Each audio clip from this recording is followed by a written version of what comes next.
Konnichiwa, I'm Kawaii Critic, and I'm here to pick up the show Preacher and try to review as much of the show as I possibly can. So after talking with Buck Business and getting the approval, yep, this is the next show that I'm going to be reviewing.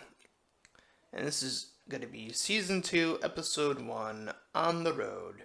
So just to get a quick overview of, or just my thoughts on Season 1. I actually really enjoyed it. I really enjoyed the action scenes. I enjoyed the characters. And I enjoyed the overall wackiness of the show as well. So I was really looking forward to it coming back and seeing where they would go from where they left off. So with that being said, let's get into this episode. So we start off with the three of these characters, Cassidy the vampire, Jesse the preacher, and Tulip the badass girl. So the three of them are in the car. They're driving pretty fast, and a cop car that's heading in the other direction turns and starts following them. So after a few minutes of the cop car chasing them, they decide that the best course of action is to drive even faster and have the cop car chase them. So, after a bit of a chase, they use this old school filter as another cop car joins in the chase and they start fleeing from the cops. After a bit, they finally run out of gas and the cops stop them. And Jesse uses his powers of the Genesis, which, if you don't know what that is, he uses his powerful voice, and whenever he does this, the people who are in range of this must do whatever he commands them to do in exact that fashion. So he tells each of the individual cops to do something different, and they must do it. But after a bit, the cops start getting shot at by this thing in the distance, so we don't know what exactly is going on, but all we know for certain is that these cops are being completely wiped out. So the three of these individuals get separated just a bit. At least Cassidy does, because he was still in the car, using the cop car, I believe, at the time, because he was getting arrested, and then the cops were like, "Oh, get rid of that umbrella," and then he's like, "No, you can't do that." So he's in the cop car, and then he ended up out of the car at one point because the bullets are like piercing through the car, and then he ended up under the car, which started moving. And then he started to start crawling because the vehicle started moving. So, uh, so the firing is continue, and Jesse is seeing this guy just sort of uh, walking toward them after they get in this other car that Tulip uh, filtered gas for, their original car, that is. So he sees this guy that was chasing them, and we don't quite know who it is yet. So after they get out of there, they drive off, and they make this pit stop in this convenience store. So Cassidy, being injured, he picks up this cat, and when he eats blood, or he heals up and stuff like that. So poor cat, but Anyways, Jesse inspects one of the bullets, and then it starts to burn his hand. So these are very interesting bullets, to say the very least. So Tulip notices that the shop owner doesn't notice her when she buys items, because Jesse used Genesis in order to get them not noticed by him. So, anyways, they end up leaving, and after a bit, the shop owner comes to and sees this old man, uh, and we recognize this character as the one that came from hell in order to stop Jesse from continuing to use Genesis. And the Hellman, that's what I'll call him for now. He does get a name later, but I'll save that one for when he actually gets his name. So, anyways, the Hellman rips out the guy's tongue, and then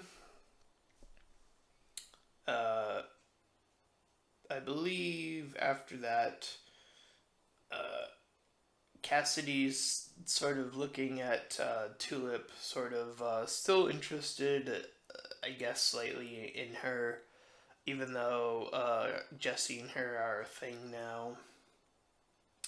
So Cassidy did want to tell Jesse the truth about the one time that they had together.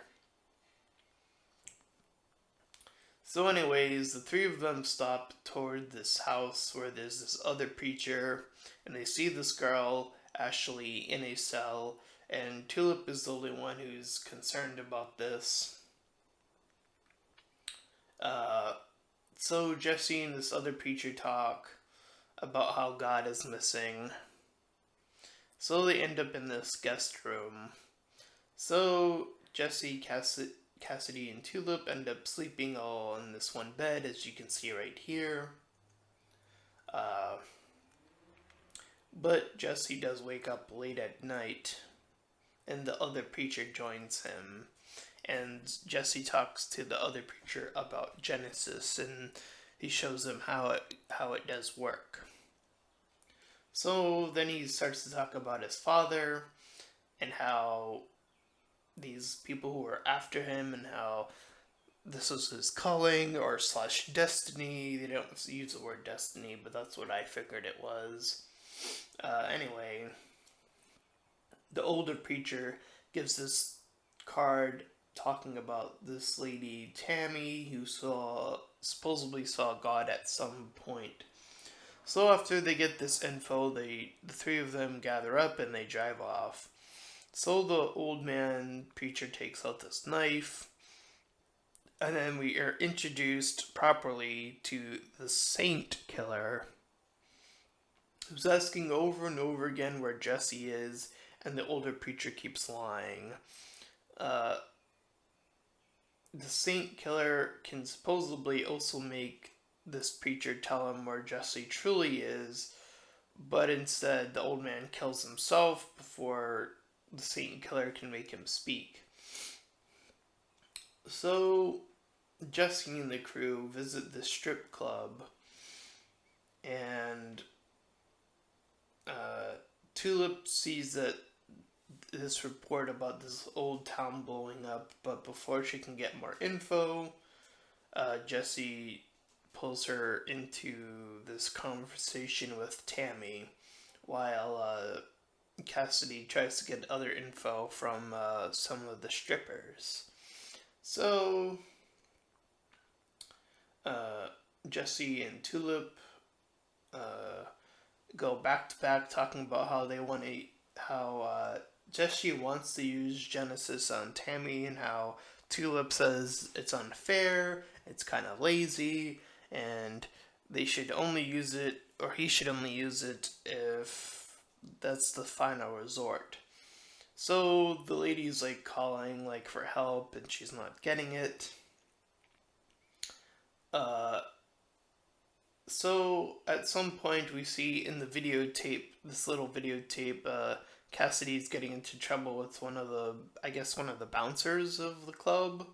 And then one of them, I believe the bouncer actually ends up shooting, and then the bullet goes through the wall, and then ends up hitting Tammy. And Tammy, I should say, Jesse says to Tammy to tell him where or what God was doing here, and apparently he was there to listen to jazz. So,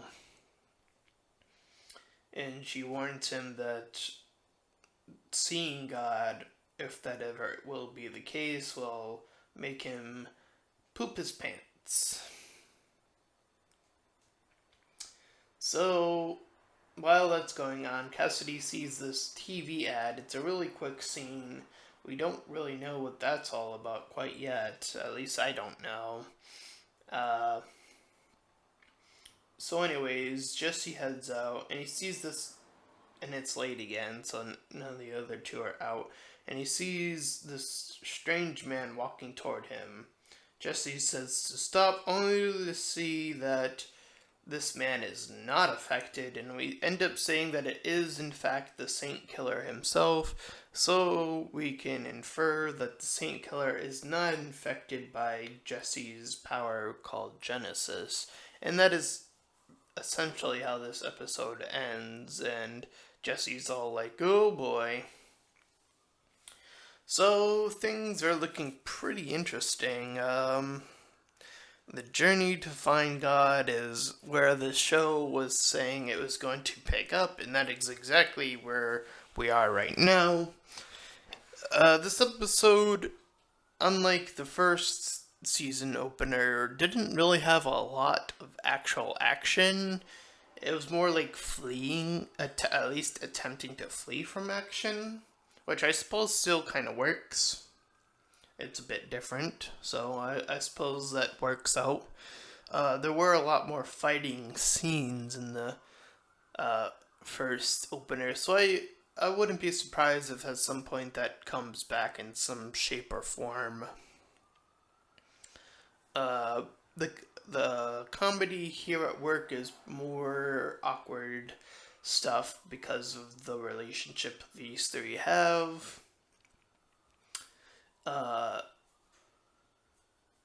And it's interesting to see somebody with the amount of power of Jesse right now, that being, of course, the Saint Killer.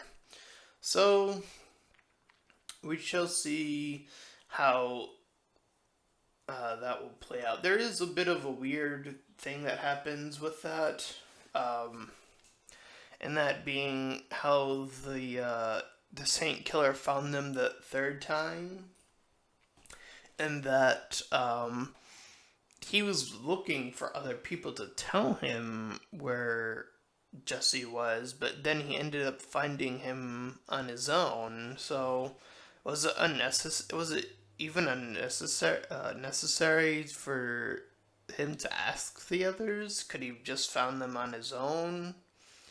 It is a bit weird how the Saint Killer behaves. Maybe he was just doing that because he wanted to. I'm not even sure. But yeah, I think that was like the only plot hole in this episode, that being the Saint Killer somehow found Jesse on his own. There wasn't really anything that that happened to show that he had the Saint Killer got a clue or something. So, anyways, I think that was the only plot hole that I noticed. I mean, there might have been a few. There might have been one other, I think, but I don't remember where it was. But at any point, that is my review of episode 1. And if you enjoyed it, then please feel free to like, comment, and subscribe. Until next time, everyone. Bye!